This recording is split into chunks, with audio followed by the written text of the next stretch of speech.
Hockey's Hall of Fame room at Rogers Place for an announcement from the Oilers Entertainment Group. I'm Tony Grant. Welcome to EdmontonOilers.com, as we'll have full coverage today, including some exclusive content following this morning's press conference. Stay tuned. Good? Do you need a safety? Okay.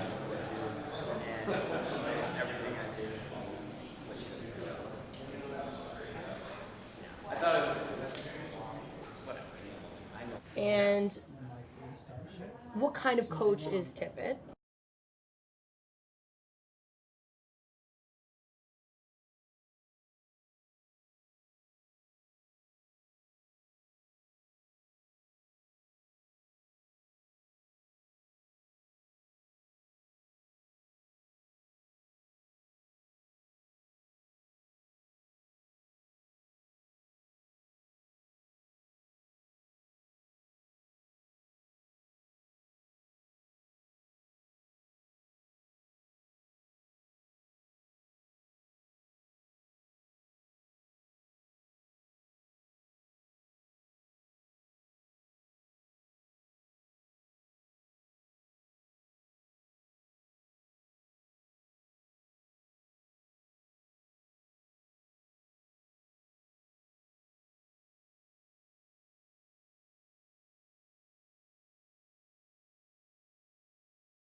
Welcome to Instant Analysis, where the Edmonton Oilers today are announcing their new head coach, Dave Tippett. We'll get you right out to Rogers Place, where GM Dave Holland is making the announcement. Ken Holland, oh my God. Group, and I will be your MC today. It's certainly been an exciting few weeks for the organization, certainly an exciting day today, and want to welcome Oilers fans from across oil country who are tuning in. It's been a very busy time, of course, since May 7th, when we introduced Ken Holland as our President of Hockey Operations and GM, and got some news to announce today. So we're going to hear from our speakers, followed by some questions, and then time for one-on-ones. So without further ado, I'm going to turn the mic over to Ken. Good morning. Thank you all for coming out today. I'm here today to introduce the next head coach of the Edmonton Oilers, Dave Tippett. I started the search 3 weeks ago, today actually, when I was named the general manager of the Edmonton Oilers. The first thing that I did was reach out to Ken Hitchcock. You're all familiar with Ken, obviously. He's been a coach in the National Hockey League a long, long time. And I asked Ken to assist me in going through the process in naming the next head coach of the Edmonton Oilers. So I want to thank Ken for being involved in helping me out in this process. Basically, I put together a list of about 15 to 17 candidates. There was 3 or 4 that had never coached before. Most of them had history, experience of being an NHL head coach.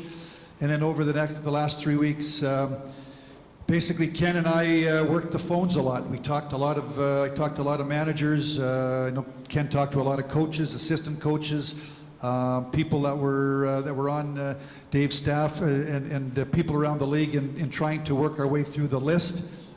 Dave was always the leading candidate in my mind, going through the process, but I wanted to make sure that as I worked away towards making a decision, that I felt comfortable that we were hiring the best man possible, and I feel very good about that today. Along the way, Dave and I, after I left here on the Tuesday, I flew to San Diego to go watch Bakersfield play. Dave and I met for 4 or 5 hours in San Diego. And then last week we met again for 4 or 5 hours in Western Canada. And I think as I've gone, I talked to some players that had played for Dave in the past in Houston and also in the National Hockey League. And I think that the reasons why we're here today, I'm big on experience. Dave has coached in the National Hockey League for over 1,000 games behind the bench. I believe when you're in the National Hockey League, there's always some choppy waters, and certainly having somebody behind the bench that's been through those before, it's a positive. Dave's teams play with structure. He holds his players accountable, and he's a good communicator. And I think that those are real important ingredients in being a head coach in the National Hockey League today. So I look forward in working with Dave to build the Oilers into an elite team, and it's my great pleasure to announce Dave as the 16th head coach in Edmonton Oilers history. Thank you very much, Ken. An honor for me to be here today. Took a while to track Ken down. He's a busy guy these days. It's all over the place. But first of all, I want to thank Daryl Cates for the opportunity with the Oilers here. Bob Nicholson, obviously Ken Holland. Just an exciting time. I've been in pro hockey a long time as a player and as a coach. I haven't had the good fortune of coaching in Canada or playing in Canada, and that was very intriguing to me. It was funny last night talking to my mom, who lives out on Vancouver Island. I don't think I've ever heard her so enthused about a job that I've taken in my life as coming back to coach in Canada. So a real exciting time for me and my family. I come to a team here that obviously has good pieces, lots of upside, and everybody talks about McDavid and Draisaitl. There's more pieces here than McDavid and Draisaitl. There's good players here to build on, and I think there's lots of upside with this organization. Ken and I have talked a little bit about he's kind of given me his vision of where he wants to go and we were very much in alignment with the pace of play we want to play at, how hard you have to compete, allowing players to make sure that they maximize their talents. Like he talked about, structure is a big part of it. I think being able to play with the puck as well as with the puck is a big part of being successful in today's game. You look at the two teams competing in the finals right now, sound defensive teams, but players that allow teams that allow their players to flourish with the puck. And those are all things that I see happening for this organization here. So I'm delighted to be here. I'm thankful for the opportunity, and well rested. I've been out for a couple of years. It's time to get going. All right, thanks, Ken and Dave. We're going to open it up to questions from the floor. So we're going to start up front here with Bob. Hi, Dave. Bob Stauffer, Oilers Radio Nice to see Network. you, Bob. The Oilers staff currently has 2 former NHL head coaches and a guy that was in the Memorial Cup last year. Just a thought on, the current assistants and where you're at in terms of the makeup of your staff. What I've talked to Ken about is I thought it was right that I talk to the coaches that are here first. So I haven't reached out to anybody about any other jobs. I know all 3 guys. I know Gullik, Signani, and Vibros. I've all had relationships with them in the past. So I want to talk to them first, see where they're at, and go through the process with them. But that's where it'll start. I haven't done anything about any other coaches. I felt it was fair to talk to those guys first. Thank you. Mark, go ahead. Dave, Mark Spector, Sportsnet. Your teams always had good records versus Edmonton. Even when you were in Arizona and it didn't seem like you should, you beat this team fairly regularly. What are the things that allowed you to do that? And how will those elements be seen when you're coaching this team? Well, I don't know why it ended up like that for a while. I don't know if it was a schedule or what it was, but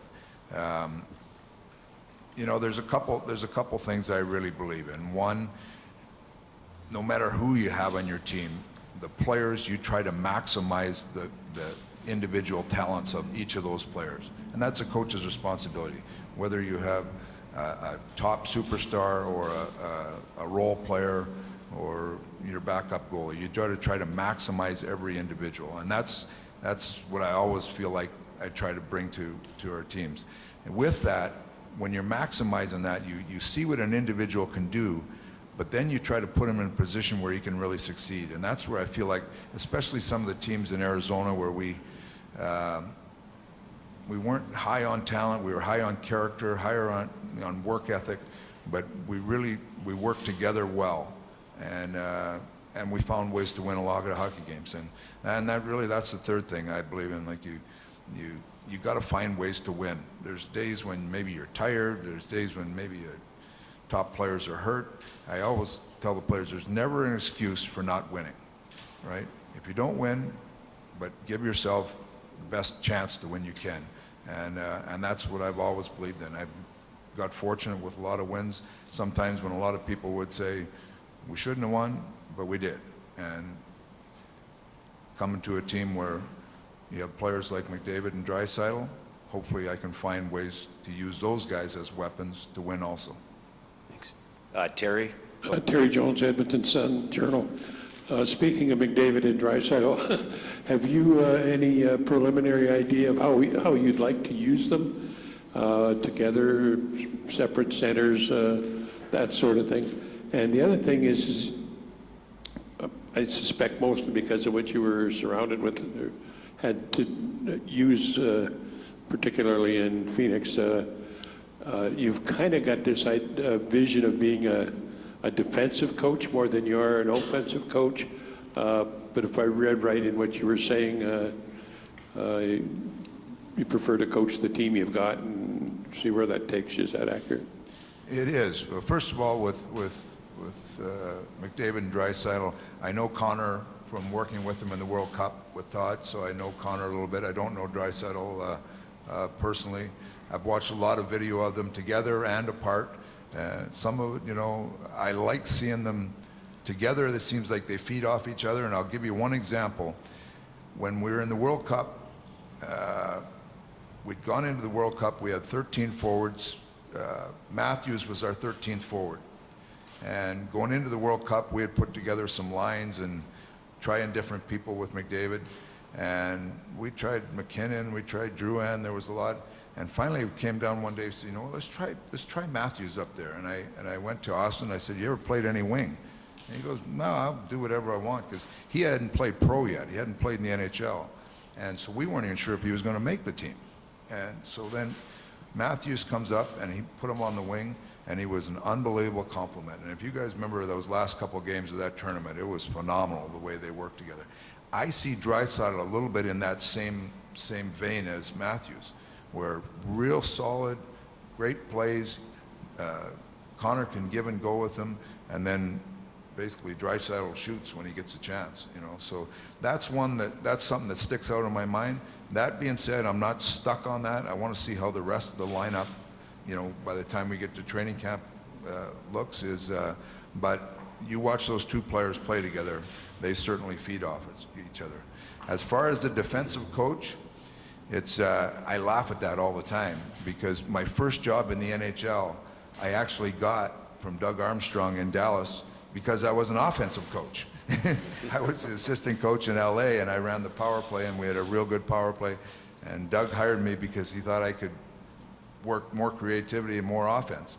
And in Dallas, we had some good offensive teams. And then I went to Arizona, and we had to figure out how to win without those high-end scorers. So we figured out how to win in Arizona with character and grit, and good defense and good goaltending. So I don't look at myself as a defensive coach or an offensive coach. I look at myself as a coach that tries to find a way to win with the people that I have.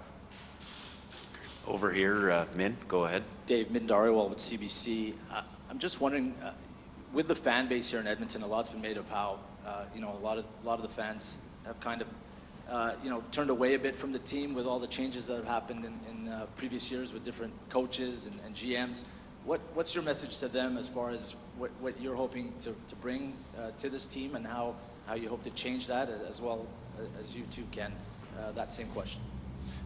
I can just tell you that the excitement between what Ken brings and what I've had for this job is, I think this is going to be a fun ride. And if I'm a fan out there thinking I'm going to step away, you might be disappointed. I think that there's lots of upside in this team, and I'm excited to get going. I feel that good about it here. Now, I would just say that it's up to us, management, coaches, and the players to get the fans excited. If we play hard on an every night basis and win our share of games, and we're in a race for a playoff spot, the fans are going to be excited. It's up to us to make the fans excited. Thank you. Jason, over here, go ahead. Hi, Dave. Congratulations. Jason Greger, TSN 1260 and OilersNation.com. I got one for each of you. For you, Dave, just in Arizona, I looked, you never really had high-octane offensive guys, as you alluded to.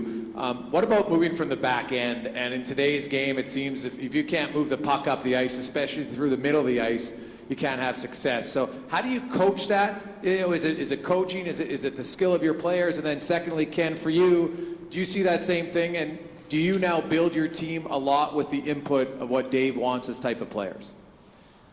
I'll just start. You can't play in this league without a five-man attack, and it used to be, get one defenseman up in the play. You need to play as five-man units all the time. And you talk about, it's not just with the puck. If you watch forechecks now, you get in the offensive zone, it's hard to forecheck teams if you're just going to use three guys. Your D have got to be up on that too. So I'm a big believer.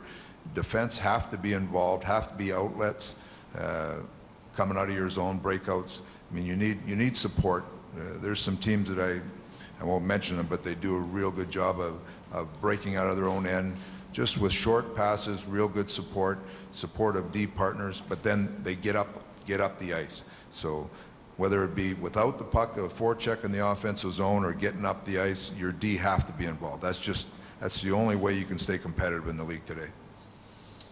And I guess my answer would be, Dave and I are going to be a team.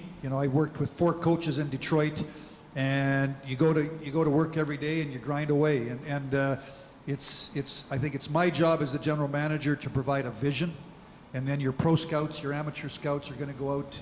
Pro scouts maybe on the short term, the amateur scouts are on the longer term.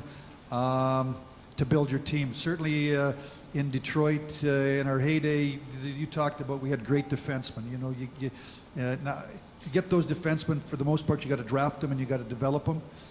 There are some good young defensemen in this organization coming through the system. Obviously, Bouchard, the 10th pick. Samorukov had a great year as a third-round pick in Guelph, leading them to the Memorial Cup, and there's some other young defensemen. So we got to draft it, we got to develop, and then as Dave and I work together on an everyday basis, we talk about all that. But certainly, I'm with Dave. You got to have the defense got to join the rush. They got to get the puck moved up, and you got to be moving in a 4- and 5-man attack. We're together on that. Derek, go ahead up front. Derek Van Diest, Edmonton Sun, Edmonton Journal. Ken, this is for you. First off, there's been a lot of coaches that have come through here in the last 10 years. How important was it to bring someone in that'll provide stability to that position and is not kind of be a one and done guy? And then Dave, you must know the record of coaches here. There's been a lot of smart coaches that have come through here and haven't been able to make it work. What's going to be different, you think, with you behind the bench that maybe some of the other guys have been able to achieve? Well, I think I'd like to think that your question for me, I tried to answer it when I was hired 3 weeks ago. I'm hoping to provide stability. I think the best chance for success is in a stable environment, and I think we all understand the pressures to win in all 31 markets, and unfortunately, they haven't had a lot of haven't been in the playoffs much. So it's our job to try to get the team, make it better, get into a playoff race. Our goal for 19-20, like I said before, is to find a way to be in the race, compete, and ultimately we hope we're one of the last 16 teams standing when the season is over. So stability, a plan, and you gotta peck away. It's a move at a time, and I just think it's having a plan and having a stable environment. I'd like to think that between my hiring and the hiring today with Dave, that I'm big on experience. I'm big, whether it's a player, whether it's a coach. Dave's got experience. You know, there's always rocky waters, there's choppy waters. You got to be steady on the rudder. And I think that now I hired a guy that had never coached before in the National Hockey League, in Jeff Blashill in Detroit. So I've gone that route too. I've gone both routes. I just thought coming here to Edmonton that it was important ultimately to have somebody that's been behind a bench before and made decisions. And sometimes you make decisions as a young manager and as a young coach, and you say, boy, I don't know if I'd ever do that again.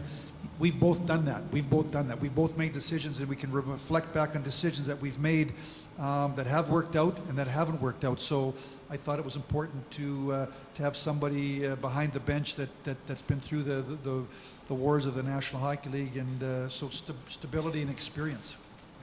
Yeah. I would just echo that. I've coached 2 teams, one for 7 years and the other one for 8 years. And I'm big on stability. I'm big on relationships and communications. A coach should be, I mean, you got to kind of set the plan in place in your dressing room with your players. But ultimately, there's a bigger goal that the coaches, trainers, management, it's a team that's trying to win. You're trying to win together. I try to create that atmosphere where everybody's accountable, but they're not accountable to me or to management. They're accountable to winning, to the crest on your jersey. So that stability, that just like Ken says, just steady as she goes. We'll get this going the right way, and I feel very confident that we can do that. Thank you. Dave Dustin Nielsen with TSN 1260. Ken talked about the steps he went through talking to a bunch of people about you. What about you on the other side of it? I'm sure you just don't sit there. Do you talk with people? Do you do some research into the organization? And what were they saying about this opportunity? Yeah, I've talked to a lot of people, and just, it's been an interesting couple of years for me because I took a year off just to kind of catch my breath, and the Seattle thing came up, and it was very intriguing, interesting, but there was a couple opportunities that came up. The timing wasn't right for me to jump at, but this was a unique opportunity. And as I called around, it's a first-class organization. You have passionate fans. I think there's a ton of upside in this group here. With Ken coming along to give it stability, that was a a big check mark for me. So there were just a lot of things that came together, and it's funny, like in the hockey world, this is still looked upon as a great place, you know, and sometimes you get in a certain place and you think, oh, it's just we haven't won in the last few years, but this is still looked upon as a very, very good franchise, and that's the feedback I got. And when Ken reached out, it was, you know, I looked at it hard, and it was a great opportunity, and that's why I'm here. Thanks. Jack, go ahead over here. Dave, Jack Michaels, play-by-play for the Oilers. Just to follow up on that last comment, because by all accounts in Seattle, you basically had a chance to be the guy to your right, to be a Ken Holland, and to build everything piece by piece. Does it then go back to the old, I'm a coach at heart? Is that part of why you're here? I was never going to Seattle to be a GM. Never. I never went to Seattle to be a GM or the coach. I was, you know, funny, I've always been kind of a builder in my life. I built homes. Back when I played for the Hartford Whalers, I had a construction company in the summer that I ran, and built, buy, and renovate houses in Connecticut. I've gone into the last 2 lockouts, I decided to build motorcycles. So I went to Seattle as it was intriguing. I got to help with the design of the buildings, the practice rink, all the team spaces in it. Got to help design a hockey operations department. So I was there, like, it was intriguing for me, those things. It was never intriguing. I never went with the intention of becoming a GM. I have no desire to be a GM. The coaching thing, at first we talked about it, and like I say, I didn't go to Seattle to coach, but when it got moved back, got pushed back from 20 to 21, that really took that would have been 4 years out. So that's, and you know, it's funny, as I got away from the game, didn't skate much the first year I was out, played a lot more golf than skated. Last year, with the employees at Seattle, started skating a little bit, and started to watch the playoffs and the stretch runs here, and you just get that itch back, like you just want to be in the action. So I can't say enough good things about Seattle. That's going to be a phenomenal franchise with ownership, Todd Lewicki's leadership, and the people they've got there. It's going to be a home run franchise. But I was blessed to be there and help out with some of the early infrastructure, but ultimately the coaching bug got me, and this opportunity was a great opportunity. Thank you. Daniel, go ahead. Daniel Nugent-Bowman, The Athletic. This is a question for Ken. You mentioned that Dave was one of your leading candidates. Why was that name so prominent at the start of your search, and were there any reservations with him being out of coaching for a couple of years for him to ultimately take the job? Why was he a leading? You're asking me why was he my leading candidate? I would say to you, experience, the things that he's accomplished in his career in Dallas and in Arizona. He also played the game for a lot of years. Had a successful record as a player, and you know, good checker, and played hard. Come to rink every day, and then obviously has been in the game a long time.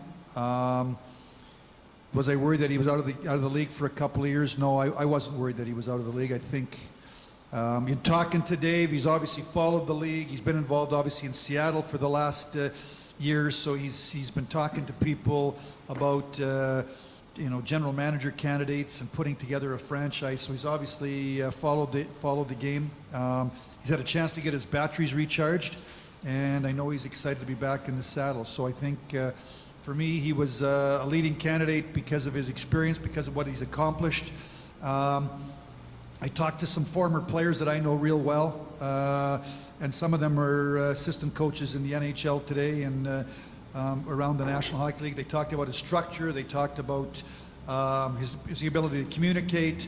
They talked about his making players accountable, and those are all things that are very, very important to me as a general manager when I hire a coach. We've got time for a couple more. We'll go John at the back there. Hey, Dave. John from Global. Ken just mentioned it again. Communication.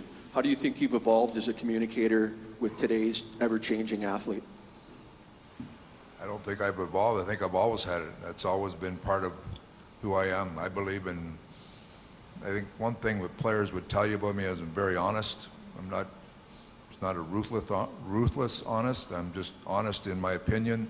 If a player is not playing well, and I'll tell him he's not playing well. If he's playing well, I'll tell him he's playing well. There's a communication. I think it goes beyond communication. It goes to a relationship. You have a relationship with your players that you care about them not just as players but as people, and you build a team atmosphere accordingly. And the communication is the easy part of it. Thanks. Jason? Dave, as a coach, you came in the early 2000s, and it's changed and evolved, specifically the uses of analytics. They're obviously a big part in today's game. They're a tool that can be used. Have you learned as a coach, is there some that you felt are more helpful from a coaching perspective? When I retired in '94, I played for Philadelphia. I retired and I was a player assistant coach in Houston. I started doing analytics in 1995, and it was all off video, and I have spreadsheets from back in the mid-90s. So I've been doing it a lot longer than you guys have been talking about it, and I use it as a tool all the time. We'll use it in our preparation. We'll use it in our analysis after.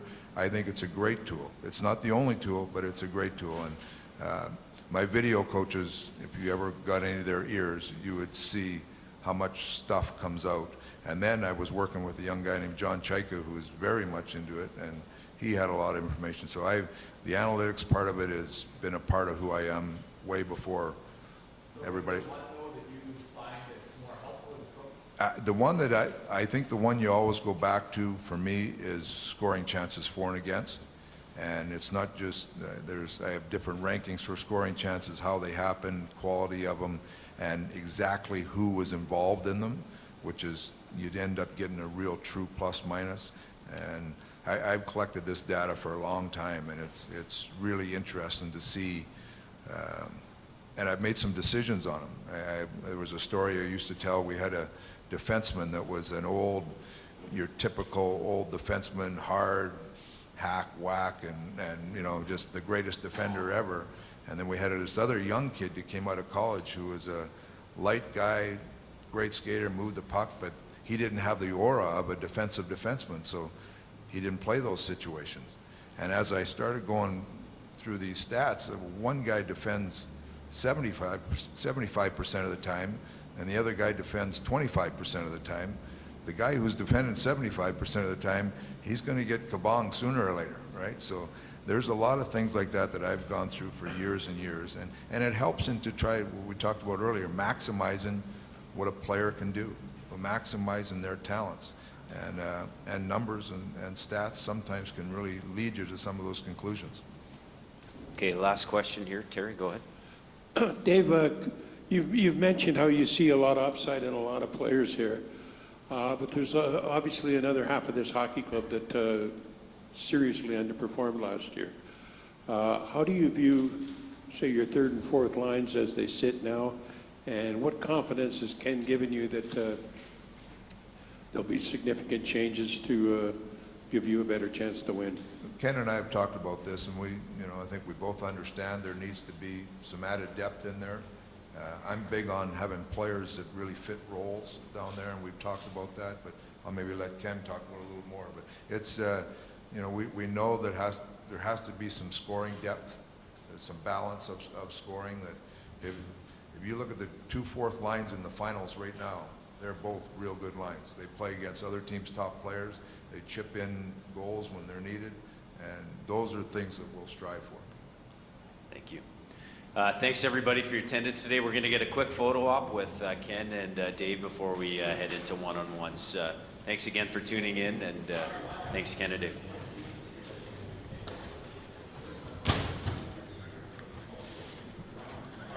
Marty. Oh, sorry.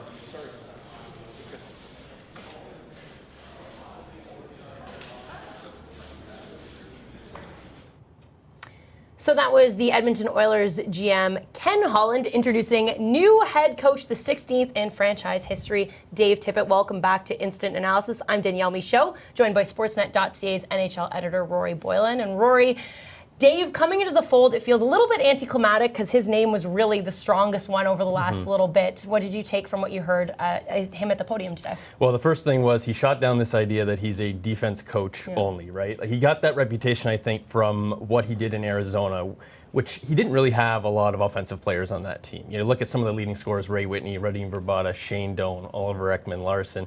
He's never had a Connor McDavid, a Leon Draisaitl, guys in their prime. Even when you go back to Dallas, Mike Modano, Yuri Lettinen, these guys were kind of in the back halves of their career. So now you have star players that can get 50 goals, 100 points in their prime, high up in that lineup. So these are weapons he hasn't had before. And like Dave said, when he first broke into the NHL as a head coach, he did so as an offensive guy who had really good success coaching power play. So I think the big takeaway is that, yes, he's going to come in and want to install a defensive system, a structure, a 200-foot play. But every coach needs to be responsible for the defensive side. You're not going to find an NHL coach that is just looking at offense. The big takeaway for me was that he was saying you need to allow your players to play to their strengths. So he's not going to take Connor McDavid and just clamp him down and make him a defense player. Connor McDavid is still going to get his points. Leon Draisaitl is still going to get his points.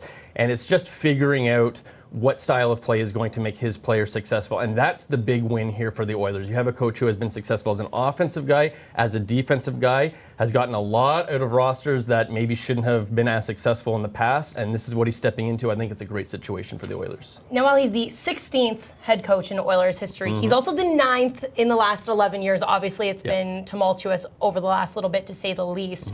They've had 4 press conferences in 6 months. At least the last 2 are a bit more on the positive side. But is the coach the problem with this organization?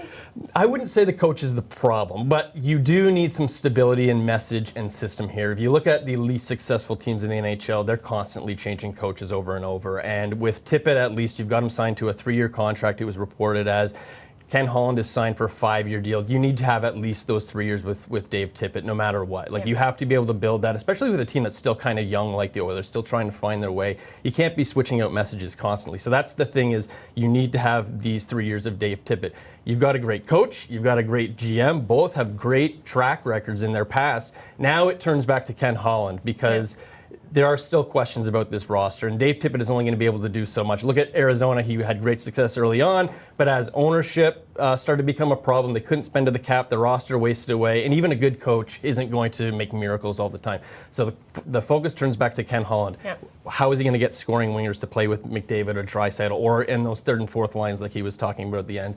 How is he going to find another goalie? I mean, you got Mikko Koskinen signed for a couple of years here, but there's tons of questions about him. And again, if you don't have quality net minding, it's going to be a hard slog to get back to the playoffs. So now we have to go back. What is Ken Holland going to do? And even Dave Tippett, when he was asked about the lineup outlook and how he sees this all coming together, he said a couple of times, we'll see what this roster looks like come training camp, because I still think there's a lot of change that's potentially coming for the Oilers. And this, of course, falls on Holland in the coming months to figure that out. It helps that the head coach is now in place. But what would you say priority number 1 is for him amongst all the holes they have to fill? Well, priority 1 would be actually to reduce salary cap. You need to find some space to be able to do anything right away. And then the focus turns to the wingers. You've got to find some cheap wingers that can come in and play on those top 3 lines. And then right after that, it is the goaltending. There are all sorts of goalies, whether they're proven, whether they're 40-game guys that have good track records there's all kinds of goalies you could potentially find, but you got to find the right one, because as we saw with Koskinen this year, he was up and down and all over the place. You need some stability back there. So it's find cap space, find scoring wingers, and find another goalie to play with Koskinen. Now, you got to figure Tippett's pretty excited to start working with Connor McDavid. Yes. With what you know about Tippett, how do you think he'll mesh with the superstar? Oh, I think he'll be just fine with him. I mean, Mark Spector did a great piece for us, I believe it was last week, talking to former players who played for Dave Tippett, and they all had great things to say about him. And Shane Doan had a good story in there about the first time that Tippett coached Arizona in Dallas, his former team. All of his former players were going to the coach room after the game just to say hi to him. So he gets along with his players. It's just going to be getting McDavid used to playing Dave Tippett's way. Right. And as we saw Connor McDavid at the end of the season, he was very frustrated talking about how he wanted to win. I think he's going to be all in on this. Again, he's going to get all the points that he wants. It's just going to be everybody around him is going to be a little more pressure put on them, a little more responsibility put on them to play defensive hockey. That's great. Thank you so much, Rory. Of course, Ken Holland saying we need to give something to get the fans excited, and hopefully putting Dave Tippett in the head coaching position is the start of many positive changes in Edmonton. This was Instant Analysis.